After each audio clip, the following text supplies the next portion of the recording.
अस्सलाम वालेकुम। अभी तक हमने जो करेक्शंस किए हैं उसमें जो इलेक्ट्रॉन्स के रिलेटेड थे, ठीक है, due two electron spin motion, उससे जो रिजल्टिंग करेक्शंस थी और उसकी कम्प्लीटली उसी की वजह से जो स्प्लिटिंग हो रही थी उसके रिलेटेड जो करेक्शन है उसे फाइन स्ट्रक्चर करेक्शंस कहते हैं।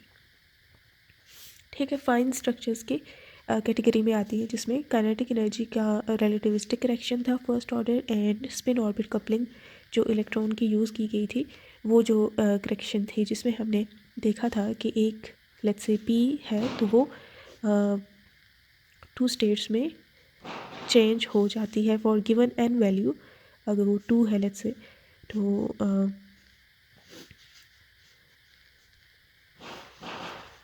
इस तरह से देखी थी हमने कि on the basis of J and N value splitting होती है और ये इलेक्ट्रॉन की वजह से थी, तो इसे फाइन स्ट्रक्चर कहा जाता है और इस तरह की करेक्शंस को हमने HFS का नाम दिया है।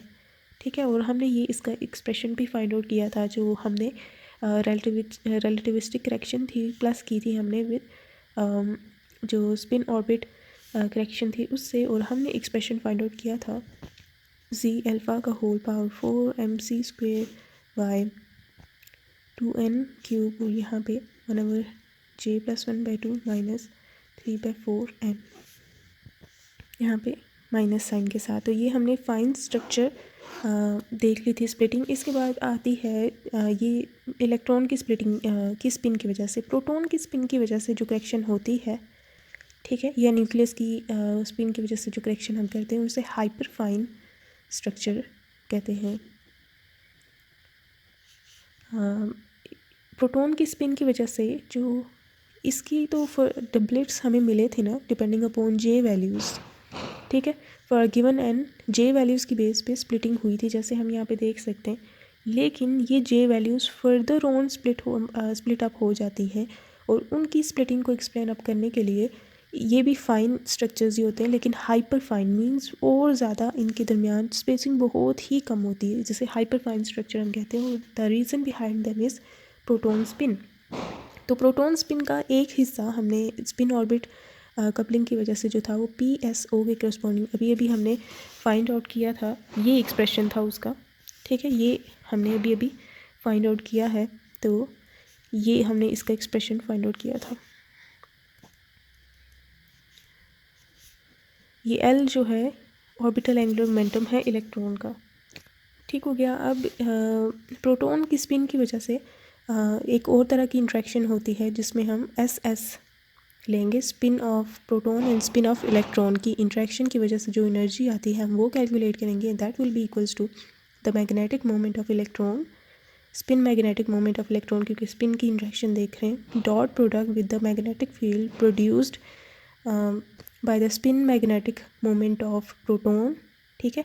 Spin magnetic moment of proton की वजह से जो मैग्नेटिक फील्ड एक्सर्ट होती है at the location of electron जो उसे फेस करता है वो ये बी फील्ड वो है, और उसका dot product with the spin magnetic moment of electron जो वो फेस कर रहा है। तो एक ये हाइपरफाइन का कंपोनेंट आता है और एक ये आता है which this one is one of the main. तो ये अब हम म्यू ES जो है म्यू एस जिसे हम जानते हैं कि इसकी वैल्यू तो हमें पता है कि वो -E/m ऑफ इलेक्ट्रॉन, यहाँ पे इलेक्ट्रॉन का मैस सबस्क्रिप्ट में E लिखना इंपॉर्टेंट है क्योंकि यहाँ पे प्रोटॉन भी इन्वॉल्व है, तो ये S इसके इक्वल है ये, और जो B है B की भी यहाँ पे डायरेक्ट वैल्यू गिवन है जिसे आपने अच्छे से याद कर लेना है। इस वीडियो में मेन स्लाइड्स हो जाएंगी, लास्ट में लैम्प शिफ्ट की एक छोटा सा वो है स्लाइड है, मैं देखूंगी अगर उसमें मुझे एडिशनल कोई इन्फॉर्मेशन मिलती है उसके बारे में, then I will make video on it, वरना आप उसको ऐसे ही तैयार कर लें। अगर मुझे कुछ वर्थ मेंशनिंग उसमें लगा तो वो मैं कर दूंगी, क्योंकि वो एक ही स्लाइड है और बहुत छोटी सी है, उसमें ये हाइपर फाइन और फाइन स्ट्रक्चर्स जो अभी हमने एनर्जीज उनकी फाइंड आउट की हैं उनमें भी फर्दर करेक्शन बताई गई है कि क्या हो सकती है। ये हाइपर फाइन की हमने रिजल्ट निकाल ली थी, अब इसकी हम फाइंड आउट कर रहे हैं, जिसमें B को अभी मैं लिखने जा रही हूँ। B is a magnetic field created due to magnetic field due to the spin magnetic moment of proton on at the site of electron, so that is equals to mu naught divided by 4 by and 1 over r cube bracket starts and 3 mu p dot r vector और इसके बाद r vector. Now this quantity is a scalar quantity, this one whole, क्योंकि dot product है ना इन दोनों के दरमियान, तो यहाँ पे ये वेक्टर के साथ ऐसे ही है जैसे ये ऐसे लिखा हो या कोई कांस्टेंट क्वांटिटी मल्टीप्लाई हो रही हो तो ये कांस्टेंट की तरह ट्रीट होगा. Divided by R square minus mu P is the spin magnetic moment of proton and the bracket close. ये 1 over r क्यूब इनके साथ मल्टीप्लाई हो रहा है and here 8 pi by 3 sigma यहाँ पे एक साइन है, ठीक है, और म्यू पी यहाँ पे आता है, तो ये ब्रैकेट क्लोज. ओके, ये इसका एक्सप्रेशन है बी फील्ड का. अब इसकी मैग्नेटिक एनर्जी हम फाइंड आउट करते हैं, that will B negative into putting करते हैं म्यू ई की, जो कि नेगेटिव ही है, तो इसका नेगेटिव कैंसिल आउट हो जाएगा. ये और ये मतलब मैं ऐसे लिख ही देती हूँ, यहाँ पे सबस्क्रिप्ट में मैं ई लिख देती हूँ to show that this is the spin angular momentum of electron, ठीक है. और यहाँ पे डॉट आएगा और फिर यहाँ पे म्यू नॉट डिवाइडेड बाय 4 पाई और दिस होल क्वांटिटी यहाँ पे आ जाएगी. नेक्स्ट ये नेगेटिव हम कैंसिल कर देते हैं, ये कांस्टेंट म्यू नॉट और ये ई 4 पाई एम ई, ये भी सबस्क्रिप्ट में ई, क्योंकि ये इलेक्ट्रॉन का मैथ था एंड स्पिन मैग्नेटिक मोमेंट की एक्सप्रेशन लिखी थी ना, तो उसमें इलेक्ट्रॉन का ही सब कुछ था. ब्रैकेट.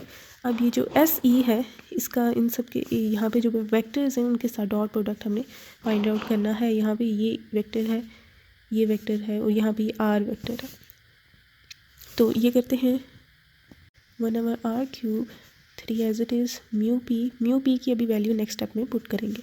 तो ये आर की वैल्यू यहाँ पे है कुछ नहीं है, ये डॉट प्रोडक्ट होगा एस ई के साथ, एस ई डॉट आर आ जाएगा divided by R square minus mu P dot R. Dot product है, मैं इसे पहले लिखूँ या इसको सॉरी एस ई है, तो ऑर्डर मैटर नहीं करता ना डॉट प्रोडक्ट में. क्रॉस प्रोडक्ट होता है तो मुझे लेफ्ट हैंड साइड में ही एस ई को अप्लाई करना होता, लेकिन since it is a dot product so we have choice कि हम कुछ भी कर सकते हैं. यहाँ पे डेल्टा ऑफ आर और म्यू पी की जगह mu P dot S e bracket close. अब म्यू पी की वैल्यू हमें पता है कि वो क्या है, gamma gyromagnetic ratio gamma p and spin magnetic moment of proton divided by m proton divided c. तो ये यहाँ पे इंसर्ट कर देते हैं जहाँ जहाँ ये आ रहा है, और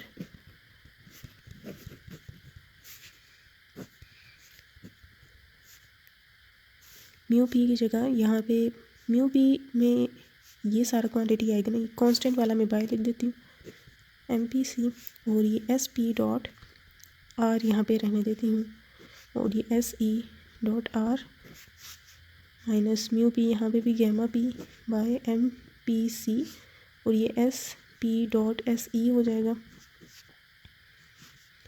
minus 8 pi by 3 delta R and mu की जगह पी की जगह यहाँ पे भी यही हम करेंगे. अच्छा, इसमें ई भी मल्टीप्लाई होता है, सॉरी गायरोमैग्नेटिक रेशियो है तो मैग्नेटिक मोमेंट है तो उसमें चार्ज तो होगा ही होगा, तो ई भी था, सॉरी मैंने लिखा नहीं, तो ये सब में मैंने ई लिख दिया है जहाँ जहाँ मैंने ये पुटिंग की है. ओके, तो यहाँ पे ये S P dot S e. अब यहाँ पे हम ये gamma P e by m c mass of proton and c, ये सारा का सारा इसमें भी कॉमन, इसमें भी है, सब में से कॉमन लेके बाय ले लेते हैं. Mu naught E by 4 by M E gamma P E एक आया,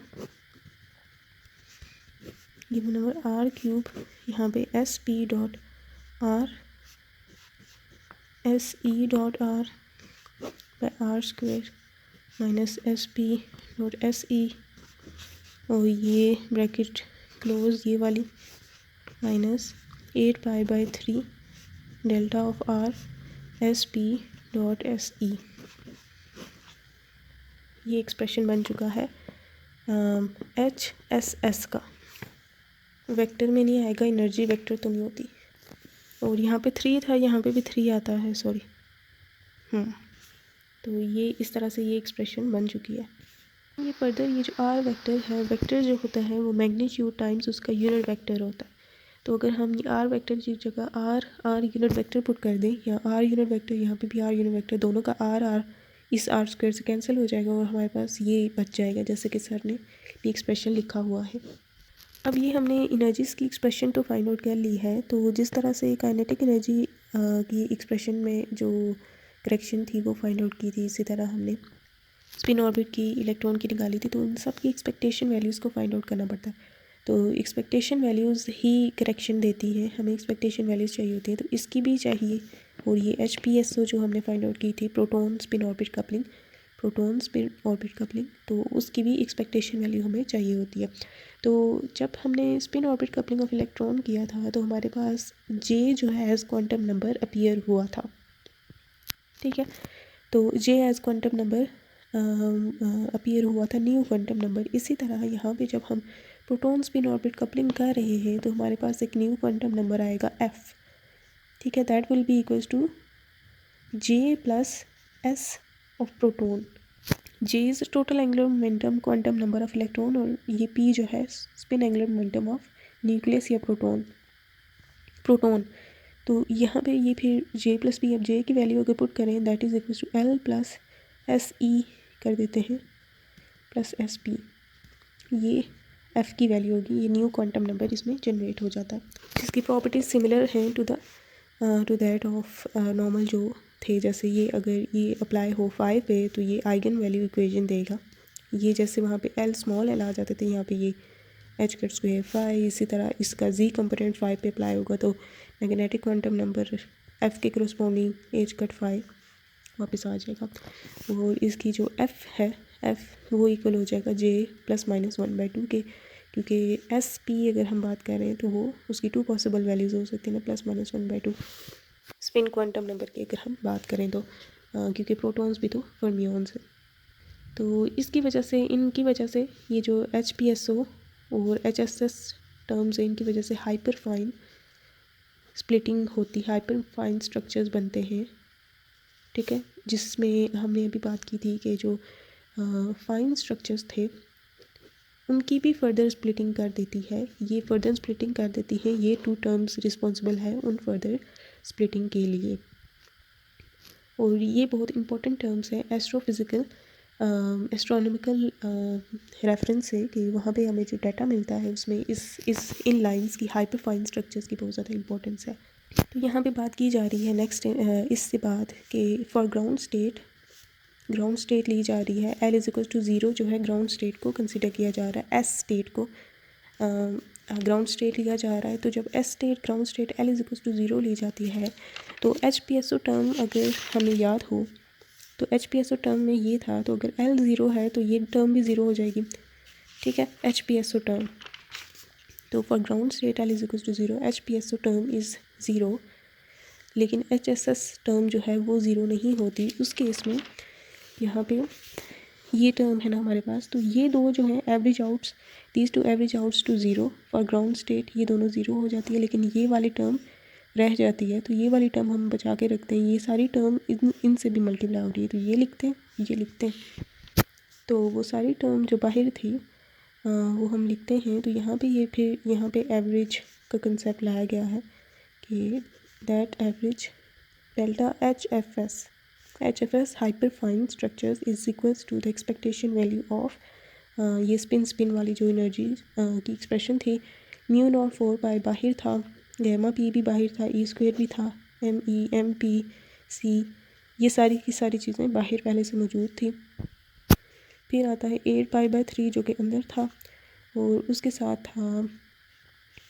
साथ था डेल्टा R एंड SP.SE, इनको एवरेज में किया गया है और ये एक्सप्रेस कर दिया गया है उनकी जगह, ये नोटेशन फॉर S स्टेट।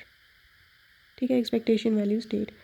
और इससे नेक्स्ट स्टेप में हमारे पास जो F है वो इक्वल है L plus SE plus SP। तो जस्ट लाइक हमने J के लिए जो किया था, इसका भी सेल्फ प्रोडक्ट अगर हम ले लें तो L plus SE plus SP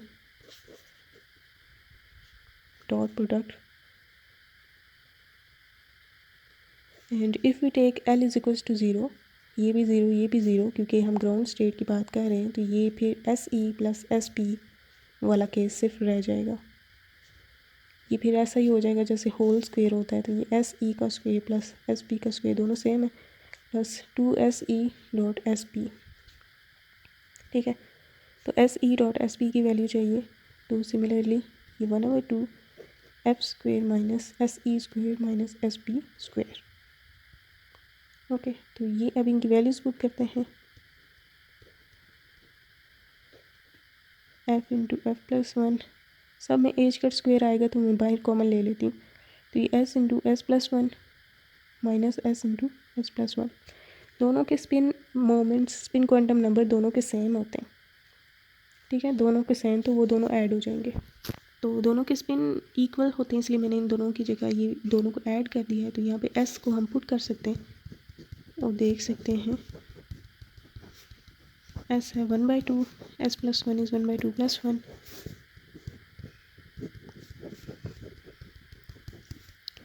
to cancel, 1/2 plus one is 3/2। तो ये एक्सप्रेशन हमें मिल चुका है। ये सब करने के बाद हमें जो हाइपर फाइन स्ट्रक्चर का एनर्जी मिलता है, जो यहाँ पे डायरेक्ट यूज़ किया गया है, वो ये एक्सप्रेशन है, जिसे आपने याद कर लेना है। ME/MP इसमें एडिशनल आ गए, इससे पहले हम इस तरह का फॉर्म देखते आ रहे हैं, और ये 3/4π3n³ gamma P F into F plus 1 minus 3/2, ये एज इट इज़। और यहाँ पे ME/MP ये सारा ये याद करने वाली चीज़ है। And this is true for the ground state when L is equal to zero state. ठीक है, और इसके करस्पॉन्डिंग अगर कैलकुलेशन की जाए तो HFS हाइपरफाइन स्ट्रक्चर जो बनता है, या E ले लें इसे, तो वो 5.9 × 10⁻⁶ इलेक्ट्रॉन वोल्ट के ऑर्डर में बनती है for L is equal to zero 1s state, या कह सकते हैं या कोई भी S स्टेट। एंड उसके करस्पॉन्डिंग F की जो वैल्यूज़ होती हैं वो 0 और 1 ही बन सकती हैं। वो ऐसे क्योंकि F की वैल्यू होती है J प्लस माइनस 1/2, और J further on L plus 1/2 plus minus 1/2।